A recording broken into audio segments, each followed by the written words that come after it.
Shatterline is a new free-to-play shooter that is coming out a lot sooner than you think.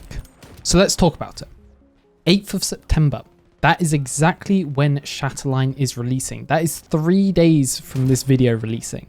And I'm excited. I'm cautiously optimistic for this game, as it is a brand new IP in the free-to-play genre. And in my eyes, is kind of shaping up what the next generation of free-to-play casual shooters may look like. Now, I'm very aware that the competitive side of the market, the hyper-competitive market, is completely dominated by the likes of Valorant and CSGO, and they've also got the Battle Royale market that is also filled with plenty of free-to-play shooters, Fortnite, Apex, Warzone, the list goes on. So what is Shatterline doing different? Well, let me explain. At the moment, Shatterline is promoting both a PvE and a PvP experience.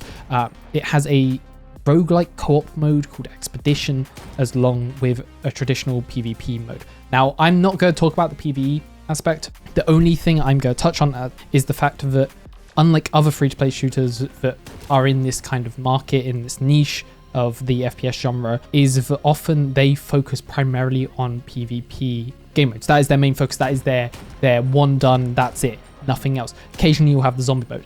Shatterline, though, is trying to very much promote this PvE roguelike expedition wave-based kind of thing, which is good because it means there's a wider market for you to appeal to here, which is great. As I said, the main issue with this niche is that it dies out because there's a very small market that it actually appeals to, whereas having multiple game modes, PvE, PvP, and casual and more competitive, not hyper competitive, but competitive game modes, means that there will be a wider audience. So what is actually involved in this game? Now, from the PvP aspect, what am I interested in? It's got smooth gunplay. Gunplay is very smooth. I had the chance to play the playtest a few days ago before its early access release on the 8th of September. And it has smooth gunplay. Along with that, there is no economy, which for you purists out there, those guys that play these older shooters, Black Squad, AVA, etc., you go like this. Thank fuck for that. There is no economy. And there will be, as I said, traditional PvP game modes. This will include TDM, Conquest, Escort, and Plant the Bomb. Search and Destroy. Thank fuck. That is what I'm there for. Quick, round-based game modes of S&D with no economy. Now, although there's no economy, there is abilities. And with the abilities, there is going to be an alt economy to worry about, as I can see those abilities having a heavy impact on the round-to-round basis of the game, especially depending on how many rounds you need to actually win and how quickly you can actually accrue this alt economy. And then from there, utility, nades and stuff are behind a character-based selection thing, and you can only have one of each character per team.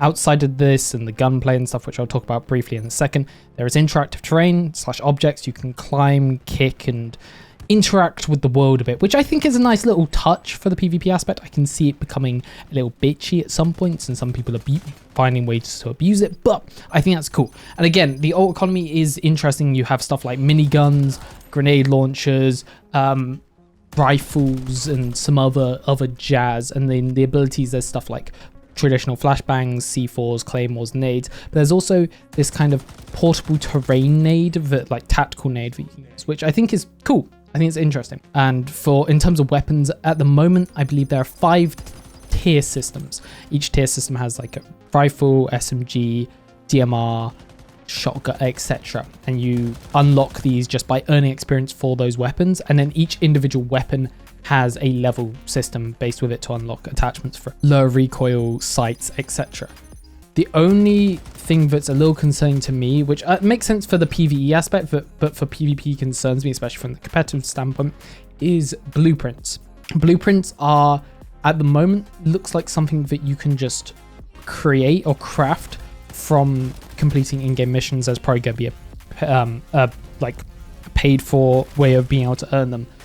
But with these blueprints, they're skins, which is cool. I'm all for skins, but each skin has their own buff. Better headshot damage, longer range, faster RPM.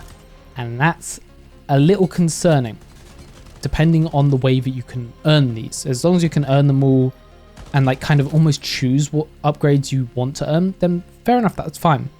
Just because you don't want a meta especially in S&D or high competitive game mode, that is reliant on owning a certain mod or blueprint of a weapon. That isn't just not something you want. But Shatterline is going into early access on the 8th of September. I'm extremely excited for this game, as it is a brand new IP from the developers and publishers Fraglab. I believe they lost their publishers a few months ago and have just said, fuck it, we're going to keep working on this game. So best of luck to them. I hope they are able to keep this game afloat and doing well. As once going into early access, their official release is hopefully going to be Q1 of 2023, which, to be honest, isn't far off now, which is kind of exciting, as we're now past the COVID lull of games and we are starting to get back into business and starting up again and getting back into full force. So yes, Shatterline has hope. There is a potential here. We'll just have to see if they can make use of it and get a gathering behind it and keep this game afloat. But that is all for today. If you do enjoy the content, make sure to subscribe. I will be covering Shatterline during its release and the months that follow. Peace out, Tulu, and goodbye. Laters.